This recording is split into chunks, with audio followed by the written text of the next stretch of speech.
Jikalau Anda ingin melihat berkat, jangan menentang kehendak Tuhan. Bukan berarti orang yang melakukan kehendak Tuhan selalu happy, selalu healthy. Ya nggak tentu. Di hidup ini kau akan selalu mengalami pencobaan, tapi kuatkan hatimu. Aku telah mengalahkan dunia, kata Yesus di Yohanes 14. Bukan berarti kalau orang itu nurut sama Yesus itu hidupnya itu smooth terus atau mulus. Dan tidak pernah mengalami gronjalan, nggak pernah sakit. Nggak pernah ada masalah. Nggak pernah dilukai oleh sesama. Nggak pernah dikhianati. Nggak pernah dibenci. Nggak mungkin itu terjadi. Kalau hujan, rumah kita juga ikut basah kuyup. Nggak peduli Kristen atau bukan. Kalau kering seperti hari-hari ini di Surabaya panas bukan main. Ya kita semua kepanasan. Tapi Yakobus berkata,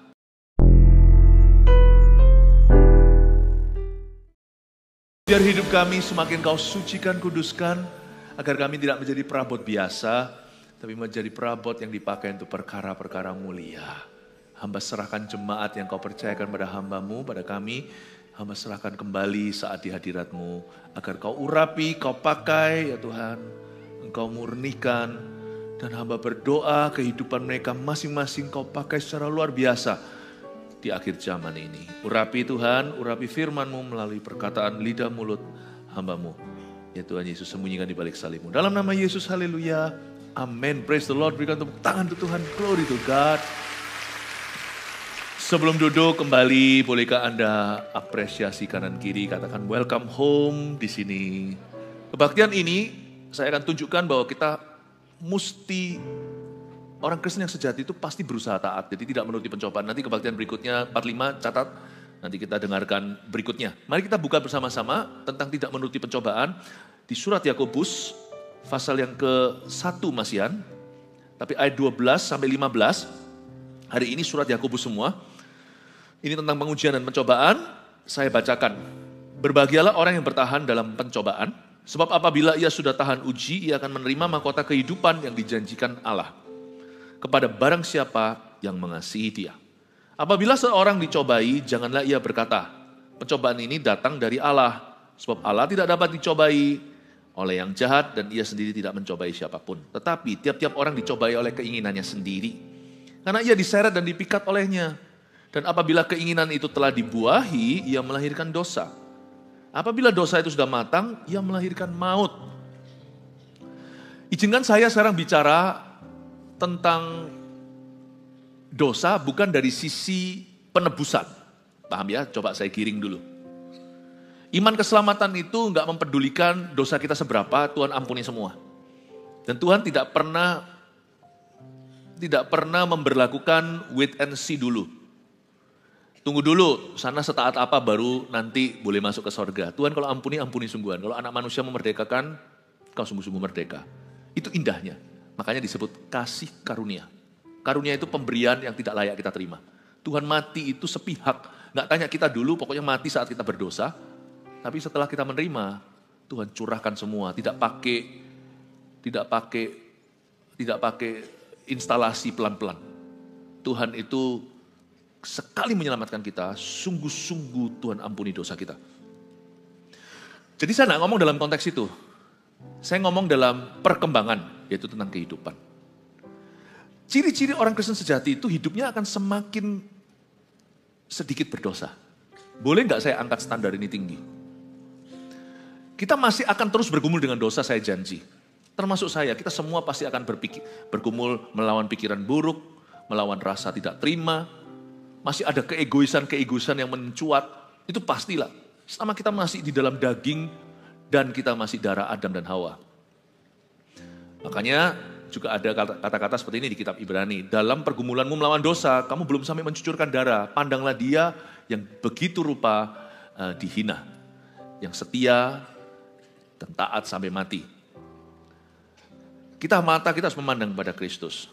Tapi boleh nggak saya angkat standar tinggi, bukan saya sih, tapi standar firman. Bahwa orang Kristen sejati itu, mereka akan berjalan makin lama makin kuat. Makin sedikit komprominya. Kalau Kristen ngaku Kristen, 20 tahun Kristen, apalagi 40 tahun. Tapi hidupnya tambah gak karuan, bangga lagi kalau berdosa. Saya curiga dia gak sejati, gak tulen. patut dipertanyakan fondasinya. Orang Kristen pasti masih sekali-kali belajar, bukan sekali-kali, tiap hari masih belajar dari kesalahannya. Tapi nggak mungkin ada unsur kesengajaan di dalam jiwanya. Setiap dosa pasti karena kelemahan, saya tahu. Dan semua dosa itu keputusan, wong kita nggak kesurupan. Tapi saya nggak yakin, saya yakin nggak ada orang yang mengaku dirinya Kristen bisa nyaman di dalam kehidupan dosa. Dosa sekali-kali mungkin nggak bisa terhindari, wong namanya kita masih gagal jatuh bangun. Tapi kalau orang itu bisa happy living in sin, saya yakin orang itu tidak punya Tuhan di dalam hatinya. Mungkin Tuhan berhenti sampai di mulutnya. Jadi tanda orang Kristen yang sejati, pendeta dan jemaatnya semua adalah dosa orang itu makin hari makin tipis. Jumlahnya berkurang. Dia makin lama makin kuat. Makin lama makin benar. Lebih banyak taat daripada dosa. Lebih banyak taat daripada kompromi yang mungkin disesali terjadi sekali-kali. Jadi kalau ada pendeta yang hidupnya kotor, jangankan pendeta, kekristenannya aja kita pertanyakan. Jemaat, oh aman, kita bukan pendeta. Salah, karena di mata Tuhan tidak lihat pendeta atau bukan. Tuhan lihat anak-anaknya asli atau palsu. Tuhan lihat antara lalang atau gandum. Gak ada in between, gak ada antara. Mari kita punya goal dalam hidup ini untuk tidak menuruti pencobaan daging dan pencobaan dunia. Karena kita punya tujuan yang lebih tinggi dan Kristus sudah menebus kita dari cara hidup kita yang sia-sia. Kita punya resolusi, ini kan menjelang akhir tahun. Bahwa tahun depan, I will sin less, I will not sin more, bahasa Inggrisnya. Aku kalau memang harus berdosa, karena memang masih manusia, aku berdosanya lebih sedikit tahun depan daripada tahun lalu. Bisa nggak buat goal itu? Masuk akal nggak? Masuk akal. Karena Tuhan sudah memberi kita kasih karunia untuk berkata tidak kepada hawa nafsu. Tuhan sudah memberi kita Roh Kudus untuk mampu taat dan setia dan hidup kudus. Dan kita makin tahun makin kenal di Yesus, iman kita juga makin kuat. Kita juga makin berhikmat, makin pengalaman. Jadi I think tidak terlalu muluk-muluk kalau kita punya satu target, tahun depan we will sin less, not more. Di area di mana kita dulu jatuh, aku gak mau lagi di kubangan itu, aku mau bangkit di sana. Di mana aku lemah, kenapa aku digocoh terus di titik lemah? Kenapa aku belum berubah? Sebenarnya kalau kita bicara tentang jatuh dalam dosa, Petrus kan menyangkal Yesus. Yudas kan gak punya kesempatan lagi karena dia bunuh diri. Yang satu menjual Yesus, yang satu menyangkali. Yang satu mengkhianati. Petrus itu sekali. Tapi pernahkah Anda baca di Kisah Para Rasul atau mana, dia terus menerus menyangkali Yesus? Enggak kan? Sekali ya mari. Tuhan ampuni enggak? Kejahatannya Petrus menyangkali Yesus pakai sumpah serapah, pakai kutuk-kutukan segala di perapian itu jahanam loh. Itu sudah tergolong dosa menghujat Tuhan. Bukan menghujat Roh Kudus, menghujat Tuhan Yesus. Meskipun dosanya bisa diampuni, belum ditaraf menghujat Roh Allah. Tapi dosanya dia itu sudah kalibernya besar, itu dosanya serius loh. Dia menghujat Yesus untuk menyangkali bahwa dia tidak kenal orang itu, orang Nazaret itu. Tuhan bisa ampuni dia, itu menunjukkan kebesaran hati Bapa. Sekalipun Petrus lakukan itu 7 kali, 70 kali, gak akankah Tuhan ampuni? Tuhan tetap akan ampuni. Tapi Petrus gak lakukan 70 kali 7 soalnya, karena Petrus itu Kristen sejati. Gak ada orang bisa tahan 7 kali, 70 kali terus menghujat yang sama. Mari kita buat goal untuk keluar bebas, menang dari belenggu dosa yang selama ini mengikat kita.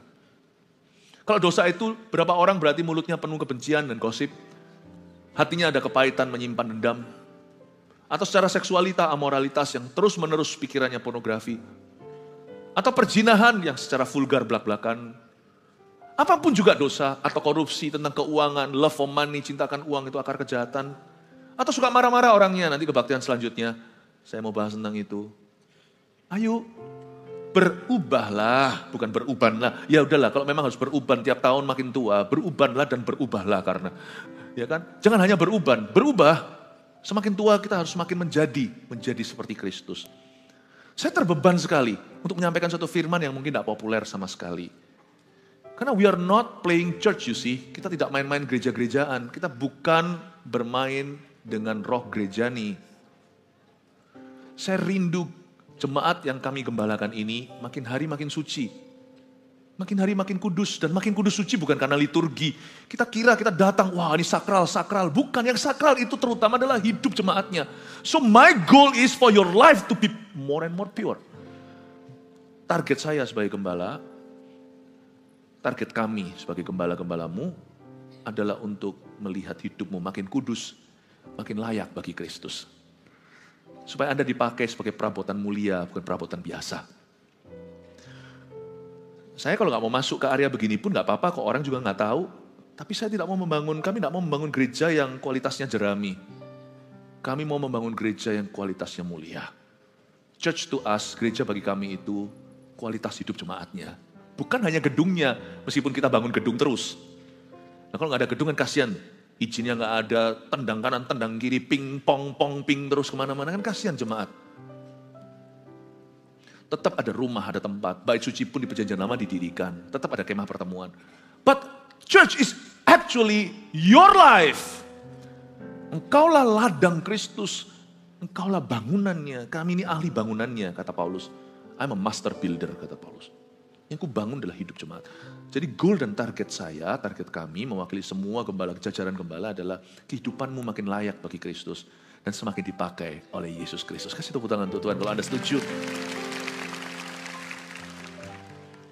Jadi saya harus urusi sampai urusan-urusan yang sum-sum sendi, termasuk kebaktian sebelum ini sosial ekonomi, yang jenjang-jenjang miskin kaya, mitos-mitosnya apa, saya pretelin semua. Supaya ke dalam benar, horizontal betul, vertikal berkenan. Suatu umat yang layak lah masuk ke sorga. Saya nggak bisa buat Anda masuk sorga, itu urusan Tuhan yang mati bagimu dan Anda menerimanya. Tapi kalau Anda dipercayakan ke tangan kami akan kerjakan sebaik-baiknya keselamatan ini. Kerjakan keselamatanmu itu tidak hanya keselamatan diri sendiri, keselamatan orang lain yang dipercayakan kepadamu. Tak kerjakan, bukan tak kerjain. Jadi kalau Anda memang berniat untuk bertumbuh secara murni, mungkin ini gereja yang perlu Anda pertimbangkan. Jika Anda pertama kali datang, welcome lounge nanti sekalian saya umumkan di sini. Ya, nanti mampir sana, kenalkan saya mau tertanam di sini, nanti kami aturkan. Tidak ada orang-orang kepo kok di situ, yang kepo mau tahu tentang hidupmu semuanya. Kalau mereka di sana itu mereka berkorban, mereka mau tahu supaya bisa bantu. Saya dorong Anda, gereja ini akan mendidik Anda di dalam kemurnian. Saya punya goal, bukan hanya untuk Anda, untuk saya juga. That we will sin less, not sin more. Supaya nanti orang tua, dengan begitu nanti yang menuai hasilnya, yang mengecap madunya siapa? Ya Anda sendirilah, misalnya kalau papa di rumah, suami Anda atau papa Anda, itu makin takut akan Tuhan. Bukankah keluarga Anda semakin harmonis? Siapa yang akan merasakan? Kalau istri Anda semakin takut akan Tuhan, bukannya justru benar-benar satu rumah tangga diopenin, betul-betul dirawat, ya, betul-betul dirawat. Bukankah keluarga Anda semakin diberkati? Kalau Anda takut akan Tuhan, siapa sih yang untung? Album Eagle Kids. Album itu untuk siapa juga? Yang untung kan Anda. Nggak perlu terlalu repot, seperti orang tua tertentu yang melawan narkoba dalam hidup anaknya. Anterin ke gereja itu repotnya apa? Hari Sabtu misalnya voltage jam 1. Lebih baik daripada anterin anak ke rehab. Yang untung itu jemaat. Oke, mari kita bahas sekarang ayat per ayat. Tidak menuruti pencobaan, begini caranya. Berbahagialah orang yang bertahan dalam pencobaan. Stop. Ada kata berbahagialah, di sini artinya blessed is he. Jadi ternyata bertahan dalam pencobaan alias tidak menuruti pencobaan itu mendatangkan berkat. Simple aja deh. Kalau saya bilang berkat gak tentu materi, juga materi. Karena berkat rohani dan materi itu seringkali korelasi. Coba lihat ya, orang kalau pernikahannya gak benar, dia jatuh dalam perselingkuhan, pekerjaannya pun bisa terseret, tidak diberkati. Jadi gak beres. Misal orang jatuh dalam kecanduan, anak muda, pornografi, lihat, studi sekolahnya pun, paling tidak social life-nya pun terganggu. Pacarannya pun tidak betul. Misalnya orang kecanduan, padahal ekonomi lagi susah, rokok berapa pak. Anda kan lihat, pasti ngefek ke berkat materi. Kalau ditabung itu udah berapa per bulan. Ini jangan main-main loh. Kita itu tidak boleh kikir. Bedanya kikir sama hemat. Hemat itu hemat yang perlu.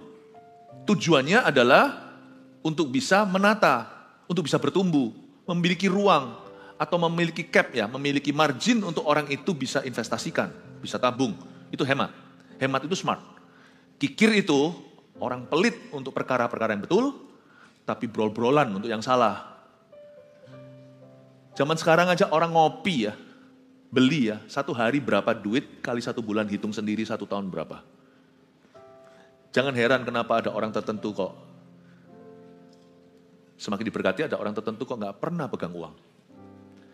Ada orang yang dihabiskan uangnya untuk perkara-perkara gak penting. Misalnya, hal-hal yang membawa kecanduan, vaping itu juga bayar. Aduh, saya mikir, orang-orang yang akhirnya harus beli miras, minuman keras, itu duit juga. Gunanya apa? Vitamin C kah? Vitamin D kali untuk pengganti matahari sang surya. Mungkin saya ngomongnya sarkas ya, sarkastik. Tapi kalau orang jatuh dalam kecanduan, mengalami problema rohani, pasti kantongnya juga kegerus. Pasti itu naik ke meja makannya. Jadi ada korelasi antara the spiritual blessing dan juga physical blessing. Itu ada. Makanya itu gak heran, Yakobus sebagai hamba Tuhan, Yakobus ini gembala sidang gereja mula-mula di Yerusalem. Dia adalah saudara Yesus Kristus. Ini adalah keturunan Maria dari Yusuf. Kalau Yesus kan tidak ada bapaknya, tapi Bapa di sorga. Yesus lahir lewat perawan Maria, tapi ini adalah anak dari pernikahan Maria dan Yusuf. Dia menggembalakan jemaat. Dia sangat memahami hati Tuhan. Dan dia juga menggembala hatinya itu, jiwanya itu jiwa gembala terhadap umat pilihan Allah. Dia berkata gini, guys, jemaat terkasih, kalau kalian mau diberkati, bahkan secara materi, jangan nuruti pencobaan dagingmu. I love it. Sangat realistik. Jikalau Anda ingin melihat berkat, jangan menentang kehendak Tuhan. Bukan berarti orang yang melakukan kehendak Tuhan selalu happy, selalu healthy. Ya nggak tentu. Di hidup ini kau akan selalu mengalami pencobaan, tapi kuatkan hatimu. Aku telah mengalahkan dunia, kata Yesus di Yohanes 14. Bukan berarti kalau orang itu nurut sama Yesus itu hidupnya itu smooth terus atau mulus. Dan tidak pernah mengalami gronjalan, nggak pernah sakit. Nggak pernah ada masalah. Nggak pernah dilukai oleh sesama. Nggak pernah dikhianati. Nggak pernah dibenci, nggak mungkin itu terjadi. Kalau hujan, rumah kita juga ikut basah kuyup. Nggak peduli Kristen atau bukan. Kalau kering seperti hari-hari ini di Surabaya, panas bukan main. Ya kita semua kepanasan. Tapi Yakobus berkata, meskipun fakta kehidupan itu sama, tapi ada berkat Allah mengikuti orang yang taat. Blessed isi, berbahagialah orang yang bertahan dalam pencobaan. Ada blessedness, ada blessing untuk orang-orang yang resisting temptations in his life.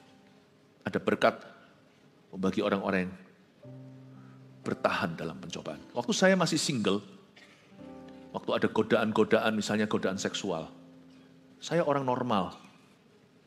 Saya ingatkan diri saya sendiri, kalau aku bisa taat pada Tuhan, aku tidak akan tunduk pada tekanan pencobaan. Aku tidak akan mau menuruti hawa nafsu duniawi. Peduli amat apa kata teman-temanku, aku tidak ikut-ikutan, mereka ugal-ugalan. Tidak gampang. 1, setan. 2, kalau kita punya pergaulan yang salah. Kalau kita berbuat yang benar, mereka justru mencemoohkan kita. Dan mereka justru menunggu kapan kita jatuh bersama dengan mereka.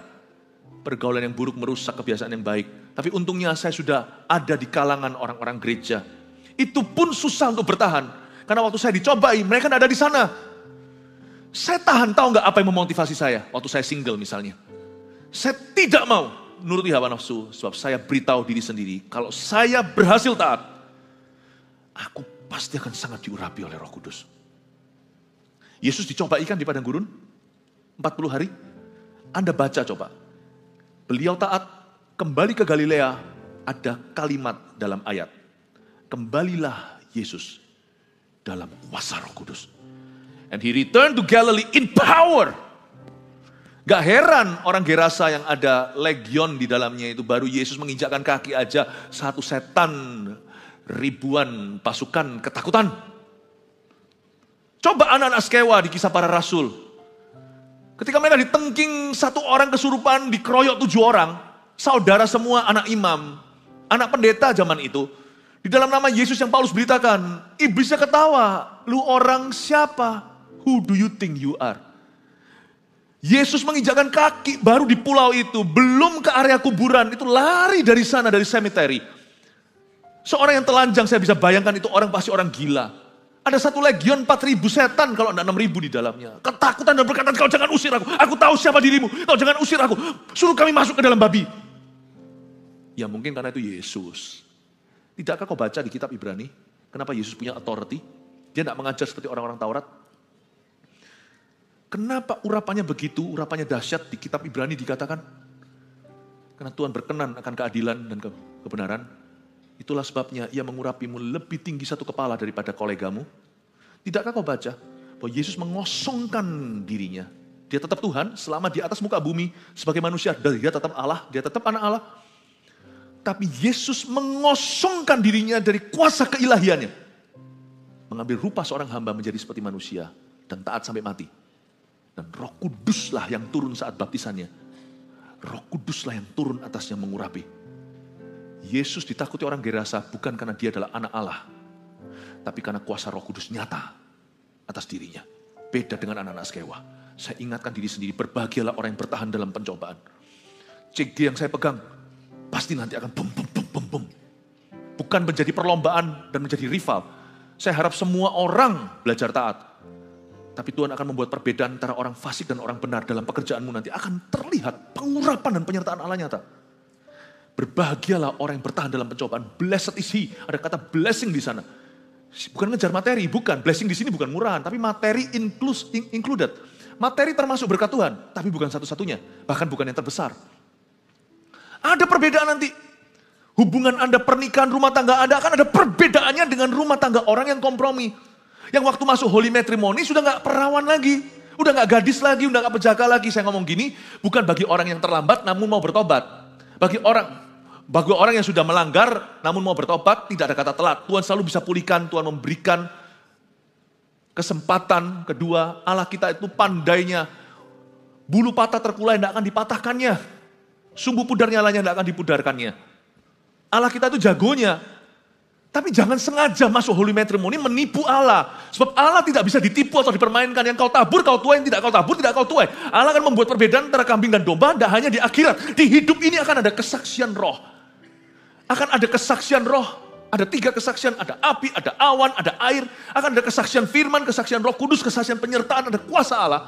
Tuhan akan membuat perbedaan antara Kristus dengan anak-anak Skewa. Beda banget nanti rumah tangga Anda. Beda banget nanti pelayananmu. Saya punya satu keyakinan waktu sejak saya single. Kalau aku hidup beda, perlakuan Allah akan beda pula atasku. Akan berbeda apa yang berlaku atas saya. Apakah saya tidak dibebaskan dari semua pencobaan? Oh tidak. Anda juga sudah pernah dengarkan kesaksian saya kemarin waktu saya anniversary. Saya tidak diluputkan. Tapi saya punya testimoni dari Tuhan. Saya punya cerita bagaimana Allahku menyertai aku. Apa ibu saudara, saya mau beritahu kepada Anda bahwa ada kata blessedness. Berbahagia ini bukan happy. Bahagia di sini itu blessing. Berbahagialah orang yang bertahan dalam pencobaan. Beda, saya selalu ingatkan Philip jangan jatuh, kamu hari ini jangan jatuh. Setelah hari ini saya gak jatuh. Saya ceritain waktu saya masih bujangan, waktu saya masih sendirian. Saya tinggal jauh dari papa mama. Saya tinggal sendiri dengan saudara di luar negeri. Dari kecil saya sudah di luar negeri, dari umur 6. Jadi kan semau gua, apa susahnya jadi bujangan kan? Mau kemana-mana. Tapi saya ingatkan saya ada Tuhan, sekarang saya adalah anak Tuhan. Saya harus bertahan, hari ini saya tidak boleh jatuh. Besok saya beritahu, besok saya tidak boleh jatuh. Minggu ini saya tidak boleh jatuh, bulan tidak boleh jatuh. Lama-lama jadi kebiasaan tidak jatuh. Saya ingatkan diri saya sendiri begini, Philip, kamu akan dipakai oleh Tuhan. Saya terus ingatkan diri sendiri, kalau kamu taat, kamu akan dipakai oleh Tuhan. Bukan sebagai perabotan biasa, tapi perabotan mulia. Philip, Anda harus bisa self-talk, bicara pada dirimu sendiri. Supaya tidak jatuh di area yang sama itu terus. Kalau aku tidak menyerah hari ini, Dan akhirnya, ya, aku tidak akan biarkan hatiku untuk membenci. Kalau aku tidak membenci, oh Tuhan, aku tahu pasti ada upahnya. Orang yang menolak kebencian dalam hatinya. Aku tidak tahu apakah orang itu akan berubah, pokoknya aku ampuni.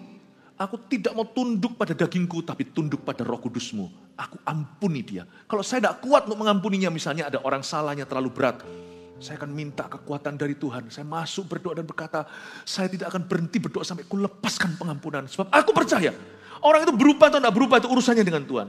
Tapi kalau aku taat padamu, aku menolak pencobaan untuk membencinya dan mengingat kesalahan orang lain, apalagi mendendam. Kalau aku menolak yang namanya roh kepahitan, aku tahu hidupku akan dibuatnya manis. Something different is about to happen to me. Itu menjadi motivasi saya untuk sin less. Untuk tidak berdosa atau berdosa lebih sedikit. Saya berkata, no. God wants to anoint me. God wants to anoint me. Ini karena profesi kita beda aja. Tapi Tuhan itu punya glory kemuliaan. Kemuliaan ikan beda dengan kemuliaan hewan yang lainnya. Bahkan ikan satu pun dengan ikan yang lain. Saya baru dari Bali, bukan jalan-jalan. Hari Minggu khotbah 4 kali, minggu lalu. Seninnya meeting seharian, dari pagi duduk sampai kram nih, pipi bawah saya. Sampai kram, sampai sore, urusan ini dengan regional yang ada, tim dengan tim, luar biasa. Ya, tapi untungnya kita sempat makan. Malam terakhir, sebelum besoknya pagi-pagi pergi, langsung harus pergi keluar kota juga, dari Juanda, tidak langsung saya pergi juga. Akhirnya masih ada urusan lagi di luar kota, ke Malang. Dan melihat tempat kita di GMS Malang di sini. Dan saya sempat malam itu makan di Jimbaran. Jam makan bukan? Lapar ya? Saya bisa bedain loh, karena saya pecinta ikan. Yang mana itu ikan kakap, bahkan ikan kakap pun merah dan kakap yang kuning, itu saya bisa bedain kakap putih. Bisa bedain, ini kakap merah ini. Setiap hewan aja sama jenisnya aja beda dagingnya. Kita semua sama-sama Kristennya, akan ada beda glorinya. Setiap profesi Anda itu ada glory sendiri. Ada mahkotanya. Akan ada penyertaan Tuhan yang sangat customized untuk Anda. Bukan seperti factory made. Betul-betul tailor. Seperti diukur persis dengan pundakmu. Tidak size-nya cuma SML. Tapi memang betul-betul dibikin untuk Anda. Size Anda itu persis semuanya. Tuhan itu punya kemuliaan dan mahkota kehidupan untuk setiap kita. Karena kita itu garis hidupnya berbeda. Meskipun misi kita sama di gereja. Sidik jari pun tidak sama. Tuhan itu punya kemuliaan sendiri-sendiri. Tapi sama jalan masuknya. Tidak menuruti pencobaan dalam langkah pertama. Kalau Anda mau melihat nanti. Jalur keturunanmu, family tree atau pohon kehidupan. Pohon keluarga Anda itu nanti turun-temurun ada hamba Tuhan yang dipilih. Ada orang-orang besar. Bukan orang-orang, bukan penjahat di dalam silsilah keluarga Anda mesti bayar harga. Taat pada Tuhan itu adalah harga pertama. Keselamatan memang bebas biaya. Kemuliaan ada harganya. Kita bayar harga supaya turun-temurun anak-anak kami, anak cucu semuanya akan keluar hamba-hamba Tuhan, presiden, semuanya. Tapi coba lihat. Seorang penyembah berhala, seorang pemuja setan. Anda kan lihat turun-temurun penjahat, masuk penjara sekian tahun, koruptor, semuanya masih turun. Kutuk itu ada. Gak selalu, ada yang selalu bisa break the curse kalau tiba-tiba ada hati orang yang tergugah. Tapi dia pasti mengalami perang yang luar biasa. Sedangkan dari sisi sananya, orang yang taat itu cuma tinggal warisan, tinggal percaya. Beda, blessedness. Diberkatilah orang yang bertahan dalam pencobaan. Sebab apabila ia sudah tahan uji, kata tahan uji di situ dalam bahasa Yunaninya artinya approved by God, bukan hanya lulus. Itu dapat stempel approval dari Tuhan. Apabila ia sudah tahan uji, kalau dia sudah di-approve sama Tuhan, ia akan menerima mahkota kehidupan yang dijanjikan Allah. Hari-hari ini saya mempelajari, saya itu kalau belajar itu matriks ya, kalau saya belajar Alkitab itu matriks. Anda tidak usah tiru. Saya tidak belajarnya dengan cara kaku. Jadi hari yang sama itu saya bisa belajar perjanjian baru, perjanjian lama. Lalu saya juga belajar yang bukan sesuai disiplin, tapi juga saya kasih ruang untuk yang semau gua. Ada Alkitab bagian-bagian itu yang saya betul-betul yang makan disiplin tiap hari 5 roti doa, ikan apa, 4 sehat 5 sempurnanya. Tapi ada juga ayat-ayat yang saya tergerak kepingin tahu, saya selidiki itu. Kemarin secara iseng snacking firman, saya mempelajari silsilahnya Sem, Ham, dan Yafet. Luar biasa. Anda tahu perbedaannya antara Ham yang menabur yang salah, yang memberontak demikian rupa, menceritakan ketelanjangan papanya, itu turun-temurun, kutuk itu banyak. Ya, makanya jangan makan ham terlalu banyak, kolesterolan, itu tidak ada hubungannya. Tapi Ham itu kalau Anda pelajari ya, turun-temurun. Ya ampun, Filistin dari sana. Mana-mana tumpas semua. Sem, Yafet. Ada banyak keturunan yang dari berkat-berkat Tuhan. Saya iseng aja, ternyata saya melihat bahwa ada sebuah patron. Orang yang bertahan dalam pencobaan, yang nurut sama Tuhan itu, betul-betul disebut berbahagia itu, setuju saya. Itu terbukti benar-benar mereka itu diberkati turun-temurun. Itu ada, berkat itu ada. Dan mereka akan menerima mahkota kehidupan yang dijanjikan Allah kepada barang siapa yang mengasihi Dia. Saya ulang lagi, sebab apabila ia sudah tahan uji, ia akan menerima mahkota kehidupan yang dijanjikan Allah kepada, garis bawah ini, barang siapa yang mengasihi Dia. Barang siapa yang mengasihi Dia, barang siapa yang mengasihi Dia. Kalau kita itu merasa hidup kita itu terlalu gampang jatuh dalam pencobaan, kemungkinan masalah terbesarnya bukan kita itu tidak tahan godaan. Tapi kita tidak punya tujuan hidup yang kuat. Sebab orang yang punya tujuan hidup yang kuat tidak gampang goyah. Banyak orang kira mahkota kehidupan itu di akhirat. Itu iya, mahkota kemuliaan itu ada. Tapi mahkota kehidupan itu juga Tuhan berikan di hidup kita sekarang. Ada berkat-berkat yang Tuhan tahan, sampai Anda dan saya belajar nurut sama Tuhan. Ada berkat-berkat yang masih tertahan pada arah mata angin. Masih ada berkat-berkat Tuhan yang belum dicairkan dalam kehidupan Anda, dalam profesi Anda, dalam pelayanan Anda, dalam keluarga rumah tangga Anda, sebelum kita belajar untuk bertahan dalam pencobaan. Tahan uji, stamp approval-nya itu turun dulu, izin turun dari atas, baru ada berkat tertentu dicairkan. Saya nggak bisa jelaskan apa persisnya berkatnya. Sebab ikan kakap merah dan kakap putih beda dagingnya. Setiap Anda punya daging kemuliaan sendiri dari Tuhan. Tapi sebelum tahun depan itu menjadi tahun kemenangan dan tahun berkat secara internasional, setiap kita pasti memperoleh berkat tertentu. Di tahun ini saya ajari dulu tahan uji lewat firman-Nya. Hal-hal tertentu mesti bergeser sebelum Anda melihat mujizat. Ada hal-hal yang harus di-shift dulu sebelum miracle will take place. Saya dorong Anda. Jangan menyerah. Dunia berkata kompromi saja. Istri Ayub pun dalam sengsaranya berkata, kutuki dia dan mati kau. Ayub berkata, tidak. Coba lihat pada akhirnya. Meskipun anaknya 10 itu tetap mati, tidak kembali. Tapi Tuhan kembalikan anak-anak yang sama bagus. Tidak akan menggantikan, tetap dia berduka. Tapi Allah tidak kekurangan apa-apa dalam kehidupan Ayub. Tidak mengurangi sesuatu. Lihat hidupnya. Orang-orang mencerca dia pun akhirnya minta didoakan supaya tidak kena murka Allah. Musuh orang itu pun didamaikan kalau orang itu hidupnya berkenan. Jikalau jalan hidup seseorang itu menyenangkan Tuhan. Ada berkat tertentu, saya nggak bisa ngomong apa. And even before next year, bahkan sebelum tahun depan saya persiapkan Anda tahun ini. Jemaat terkasih, ada mahkota kehidupan yang Tuhan siapkan di masing-masing kepala yang mendengarkan khotbah saya hari ini. Saya perlu buat di dalam nama Yesus. Tapi kau jangan kompromi. Kejatuhan kita pun beda-beda, di area tidak sama. Kejatuhan setiap orang itu tidak sama, karena bibit bobot bebet kita semua beda, kumat-kumatan juga tak sama. Belajar taat, karena ada mahkota kehidupan. Kalau sampai kita hari-hari merasa kita tidak tahan godaan, terakhir-terakhir ini kok aku banyak komprominya. Mungkin tujuanmu semakin lemah. Hari-hari itu Tuhan bicara menurut bahasa yang saya ngerti. Saya masih ingat suatu hari ketika saya betul-betul bergumul. Oh, pencobaan orang muda kan bukan cuma 1-2 hal. Banyak. Banyak. Pencobaan saya juga ada.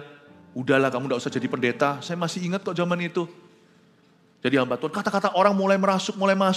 Orang ngomong apa. Saya punya pilihan, percaya Tuhan atau percaya dunia. Mengindahkan kekhawatiran, overthinking, atau belajar having faith in God. Atau belajar beriman pada firman. Saya lawan. Saya dapat ayat itu, Yakobus 4 ayat 7. Yaitu lawanlah iblis, tunduklah pada Allah dulu. Lawanlah setan, dia akan lari daripadamu. Saya lawan. Enggak Tuhan, aku enggak mau. Itu bombardir, saya masih ingat. Tahun 92, 93, 94. Aduh Tuhan, saya taat saja. Saya masih ingat kok, suatu hari saya sedang bergumul dalam doa sampai keringatan. Enggak keringatan darah, itu hanya Yesus. Tapi pernahkah Anda doa, lalu keringatan? Mungkin di Indonesia, doa di Kanada, musim dingin lagi, keringatan, itu saya rasa bukan karena hawa. Itu karena pergumulan jiwa saya, gejolak saya itu sudah di antara, udahlah, ku lemparkan aja, udah gak jadi pendeta aku, atau apa ini itu. Itu banyak pergumulan, belum lagi godaan daging. Aduh Tuhan, lagi berdoa. Saya berdoa keringatan saking serunya, saya juga sampai tertidur, aminnya besok pagi. Saya dapat mimpi. Saya mimpi melihat gedung olahraga diisi dengan ribuan orang. Saya khotbah di sana. Ini kan sesuai profesi. Dan saya rindu menjadi pembawa kebangunan rohani. Gedung itu ada di Surabaya Timur. Saya nggak mau sebut namanya. Kita pernah KKR di sana tahun 2003. Kita baptis 400 orang. Digenapi sama Tuhan 10 tahun kemudian. Tuhan tunjukkan saya, Philip, kalau kamu tidak kompromi, kamu tidak menuruti pencobaan, baik itu pikiran, pencobaan yang ada di pikiranmu sendiri, yang kamu terus diseret-seret menjauh, ataupun yang dari dunia, apa kata orang, atau godaan, atau keinginan daging, hawa nafsu, kamu tidak nurut, jangan mau. Pegang teguh, cereng dimunculin. Aku akan memakai muka kayak begini nanti. Itu besoknya ya, saya kebal dengan semua pencobaan itu karena tujuan saya kembali. Lord, I understand now. Aku sempat terlelap, sempat terhanyut. Sempat memikirkan pelayanan itu seperti ya karir. Aku tahu sekarang Tuhan kenapa Engkau memanggilku. Untuk aku dipakai sebagai perabotan mulia. Use me mightily. Pakailah aku ya Tuhan. Waktu saya berseru gitu, semua momok itu pergi. 9 years later, if not 10 years, 10 tahun kemudian. Digenapi di depan mata saya. 9 years itu 2004, 94 saya dapat mimpi itu, 2003. Kita itu saya sebutlah Gor Kertajaya waktu itu. Saya melihatnya. You see blessed. Dalam profesi saya, blessing itu artinya KKR. Dalam profesimu apa? Yang pasti kita semua membangun kerajaan sorga. Tujuanmu masih ada nggak Bapak Ibu? Kenapa kita nggak tahan godaan? Kalau kita punya tujuan, apalagi kalau tujuan kita itu adalah untuk mengasihi. Bukankah di sini dikatakan menerima mahkota kehidupan yang dijanjikan Allah kepada barang siapa yang mengasihi dia? Tahu nggak, motivasi terbaik untuk lari dari pencobaan itu adalah karena kasih. Misalnya seorang ayah atau seorang papa mama sama lah, suami istri hari-hari ini itu emansipasi benar-benar yang bisa merusak rumah tangga itu bukan hanya laki-laki, perempuan juga bisa. Kalau Anda cinta anak-anak Anda tidak akan jadi serupa dengan dunia. Kalau kita ingat, sudah diingatkan di dalam gereja lewat sebuah khotbah bahwa ada berkat, ada kutuk keturunan. Keturunan kita bisa bebas dari kutuk itu, tapi mereka pasti berdarah-darah dulu. Lain cerita dengan orang yang langsung menerima Ishak, Yakub, Abraham, meskipun Yakubnya nakal pun tetap gampang terserap berkat karena sudah warisan. Kelakuan Abraham itu berdampak turun-temurun. Kalau Anda menyadari ini dan Anda mengasihi anak-anak Anda tidak akan selingkuh. Tidak akan selingkuh. Why? Karena love for your children is greater. Anda berkata tidak. Aku tidak akan menyeret orang tidak berdosa di dalam kegaduhan hatiku dan jiwaku. Bapak Ibu Saudara, kalau sampai rumah tangga tidak punya tujuan kasih lagi, kita bisa membenarkan dosa karena kehilangan cinta. Suami istri kan banyak terjadi korsleting gara-gara sudah tidak manis lagi anggurnya. Tapi kalau Anda hidup dalam kasih, susah setan itu seret Anda. Karena itu cara terbaik untuk kebal dari dosa adalah isi hidupmu dengan kasih. isi hidupmu dengan kasih. Ingatkan dirimu. Bahwa sebagai ayah, sebagai ibu. Atau Anda mungkin anak mudanya papa mama belum dalam Tuhan. Kalau sekarang Anda kepahitan, siapa yang bawa mereka ke gereja? No, aku harus bertahan demi papa mama. Papa belum kenal Tuhan. Anda bisa bertahan karena kasih, karena Anda mengasihi seseorang. Sama dengan seorang ibu ketika bersalin, dia seharusnya gak kuat. Tapi kasih ibu itu begitu besar buat anaknya. Makanya saya kagum dengan wanita. Laki-laki itu loh, ambil mangkok panas saja, jadi panas, perempuan diambil gini aja. Karena kasih ibu kepada anaknya, itu membuat semua sakit bersalinnya itu tiada artinya. Dibandingkan dengan sukacita memperoleh anak itu. Karena kasihnya besar kepada bayinya. Kalau kita hidup dalam kasih, susah kita ini disakiti. Kalau kita hidup dalam kasih, susah kita itu digoda. Kalau kita hidup dalam kasih, susah kita jatuh dalam dosa. Makanya itu sekarang selalu lewat gereja ini didengungkan kasih untuk jiwa-jiwa. Itu menjadi satu goal bersama suami istri, as for me and my house we will serve the Lord. Aku dan seisi keluargaku mengasihi Tuhan. Baik dari Eagle Kids sampai AOG, anak-anak mudanya, teenagers, remaja, sampai kepada kebaktian umumnya, jemaat family. Kita dengungkan, sibuk gereja 1 juta murid ini tentang jiwa-jiwa. Kita semua punya common goal, kita semua punya target bersama. Mengasihi manusia untuk Tuhan dan mengasihi Tuhan. Kalau kita bisa hidup dalam visi itu, yang dilindungi bukan visi itu. Yang dilindungi adalah hidupmu. Visi jemaat itu tidak pernah untuk gereja. Visi gereja itu untuk jemaat. Bapak, Ibu, Saudara, kalau hidupmu mulai goyah dan setan gampang goda, pratanda visimu lemah, tujuan hidupmu tidak ada, dan kau tidak mengasihi siapa-siapa. Bahaya orang kayak gitu, sebab dosa itu bermula dari mengasihi diri sendiri. Because I want it, I want to please me, aku mau menyenangkan diriku, aku mau gini, lu mau apa? Aku marah, ya harus dipuaskan dengan melampiaskan. Aku kepingin barang itu, aku harus beli dengan segala cara, pokoknya aku halalkan segala cara demi memperoleh yang ku mau. Dosa itu tidak bermula dengan perbuatan jahat. Dosa itu selalu mulai dengan mengasihi diri sendiri saja. Sekarang paham ya bagaimana kita tidak menurut pencobaan. Orang Kristen sejati itu punya target kasih. Apabila seorang dicobai, janganlah ia berkata ayat 13, pencobaan ini datang dari Allah. Sebab Allah tidak dapat dicobai oleh oleh yang jahat. Dan ia sendiri tidak mencobai siapapun. Saya tambahkan sedikit, ayat 13, saya fokus di ayat 12 saja sebenarnya. Tapi ayat 13 saya tambahi beberapa protein gratis ya. Dari pencobaan itu datang dari Allah, janganlah. Kalau kita mengalami pencobaan, ketahuilah bahwa Allah tidak pernah menghendaki pencobaan itu. Kenapa kita bisa dicobai? Karena memang tabiat kita ke situ. Pencobaan ini datang dari Allah, dari sisi Tuhan kalau Tuhan izinkan. Setiap pencobaan yang kita alami itu ujian. Karena Tuhan tidak pernah menggoda. Kalau Tuhan izinkan, berarti Tuhan sertai Anda untuk menang. Tuhan tidak pernah izinkan pencobaan, kalau dia tahu pencobaan itu akan mengalahkanmu. Kalau Tuhan izinkan pencobaan itu datang ke depan pintumu, berarti Tuhan tahu, Tuhan sudah sediakan jalan keluarnya. Kalau sampai Tuhan izinkan, Tuhan yakin Anda menang. Jadi tidak ada alasan Anda kalah. Karena dari sisi Tuhan, setiap pencobaan yang datang mengetuk pintu kita, dari sisi Allah, itu bentuknya ujian. Test my son, uji anakku. Misalnya seorang tantenya, coba uji. Ya, dia belajar bahasa apa? Belajar bahasa Chinese. Oke, coba dites. Ni hao, ni jiao seme mingzi? Papanya gak keberatan dites di dalam hadirat ayahnya. Si tantenya ngetes, ni hao, ni jiao seme mingzi? Ni jinian ji sui? Anaknya menjawab, papanya udah bangga, udah tahu. Ai hao, wo shi Benny, wo jiao Benny, wo 14 岁. Papanya langsung lihat wajahnya. Tapi kalau anaknya berkata, ni hao, ni jiao seme mingzi? Ngomong apa ya Pak? Papanya bilang, lu kamu sudah dilesin kok kamu gak bisa. Ayo dong dipakai dong. Tuhan yakin dulu kalau sampai ujian diizinkan. Baik dari tantenya maupun dari setan. Tuhan yakin Anda menang. Tapi kalau Anda nanti jawabannya mengecewakan, nah Tuhan proses Anda. Oke, berhenti. Oke. Let me talk to my son. Kamu lo di lesin, kamu gak belajar apa-apa. Kamu bolos ya.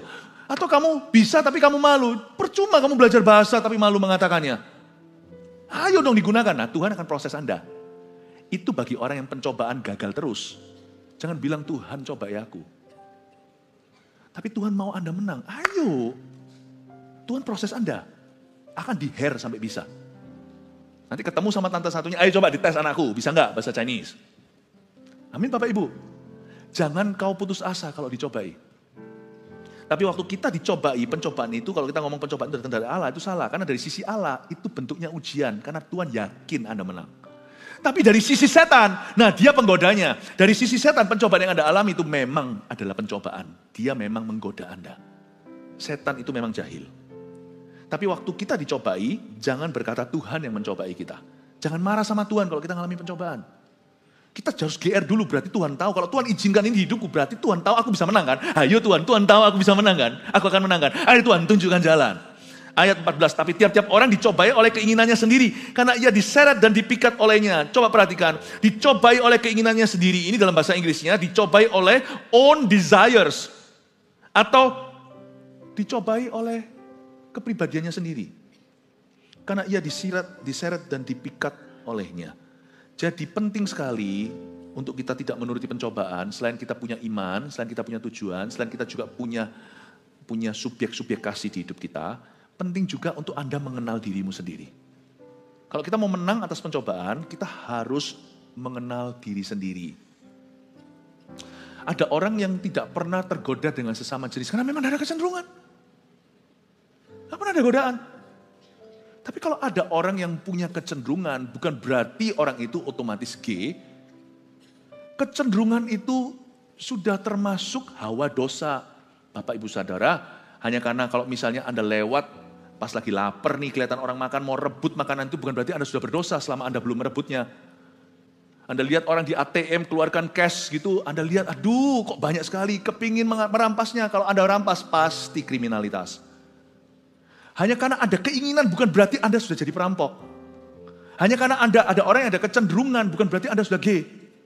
Kecuali Anda sudah keluar dari gua Anda dan berkata, aku memang gay diciptakan begini. Nah sudah salah. Karena firman Allah tidak berkata demikian. Keinginan itu belum dibuahi, belum jadi dosa. Tapi kalau memang sudah ada percikan-percikan di sana, jangan kau beri makan supaya manusia dosanya jangan lebih kuat. Kenali dirimu. Bagi orang lain yang sesama gitu gak pernah tertarik. Kami yang gak ada masalah itu, sana mau dandan secakap apapun juga gak tertarik aku. Tapi kalau kita tahu kita itu tidak ada kecenderungan demikian, malah sebaliknya dengan lawan jenis, ya jangan konseling sendirian, pacaran jangan di kamar. Kenali dirimu, bahwa Anda bisa jatuh di area itu. Karena setiap orang dicobai oleh keinginannya sendiri. Jadi kenali dirimu sendiri. Kalau kita itu lemah dengan money, dengan uang, jangan terus berkutat di situ. Minta bantuan suami istri misalnya, suaminya itu lebih nggak bisa, istrinya lebih nggak bisa uang itu begitu, lebih banyak pegang uang yang bisa menghematnya.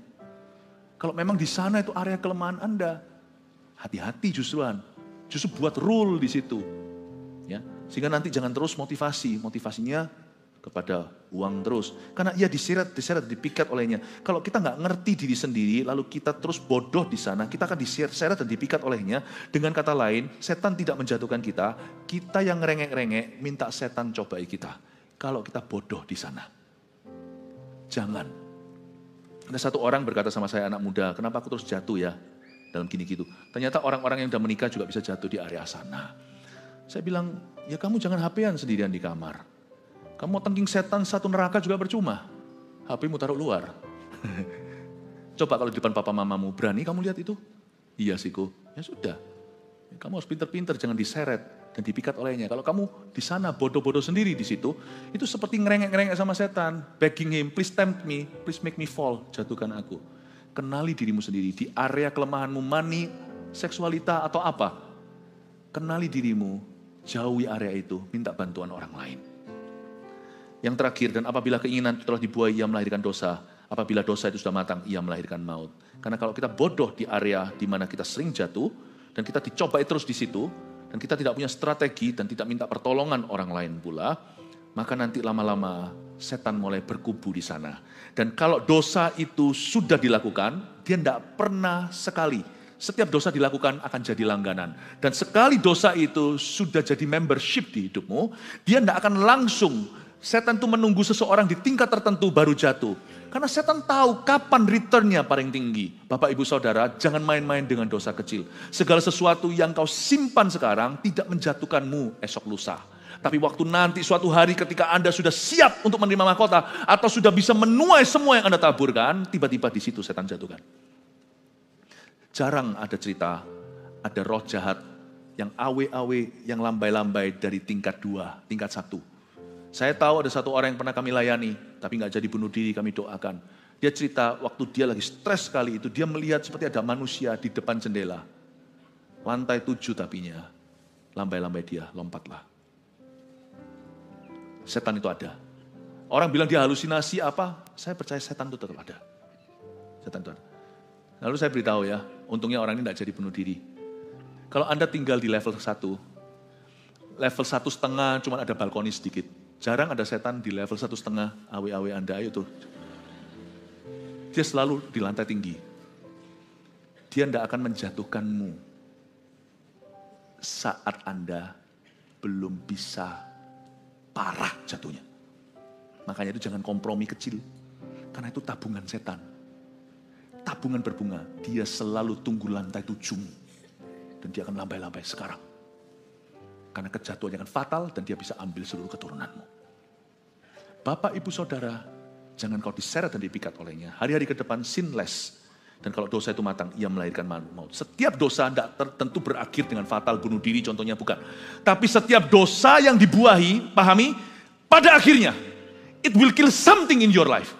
Dia akan membunuh sesuatu, karena dosa itu akhirnya maut. Tidak tentu bicara tentang neraka, it's the ultimate death, atau kematian terakhir. Tapi maut di sini artinya, it will kill something. Pasti ada kematian sesuatu di hidupmu. Pasti ada. Dan itu yang setan tunggu. Jadi izinkan kalimat dan kata-kata yang keluar dari mulut saya hari ini memperingatkan dan menjaga Anda. Mencegah lebih baik daripada mengobati. Bapak ibu saudara, kalau ada sesuatu jemaat terkasih masih ada kompromi di dalam hidupmu, selesaikan tahun ini, please. Jangan kau bawa sepur setan ke tahun depan. Dan di tahun ini. Yang depresi, mari selesai tahun ini.